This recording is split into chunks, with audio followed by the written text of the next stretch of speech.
Good morning, welcome back to my channel. আজকে আবারও চলে এলাম তোমাদের সঙ্গে একটা মিনি ব্লগ নিয়ে। আর আজকের মিনি ব্লগটা হচ্ছে বাড়ির তারা কালীমার পুজোর দিনে। তো স্নান করে রেডি হয়ে চলে এসেছি ওপরে, আর ওপরে এসে দেখি অলরেডি জোগাড় শুরু হয়ে গেছে।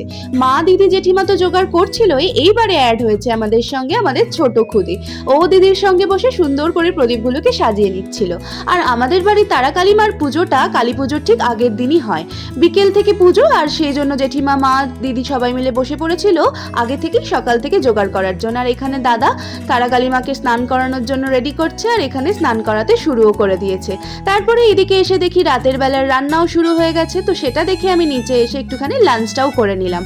আর বিকেল নাগাদ আমি উঠেছিলাম ছাদে, আর ছাদ থেকে পুরো শহরটাকে এত সুন্দর লাগছে, পুরো লাইটিংয়ে ভরে গেছে শহরটা, ভীষণ সুন্দর। আর তারপরে নিচে এসে দেখি বৌদি সুন্দরভাবে রঙ্গোলি দিচ্ছে। আর তারপরে কি হলো সেটা দেখার জন্য আসছে পরে ব্লগ। চলো, বাই বাই।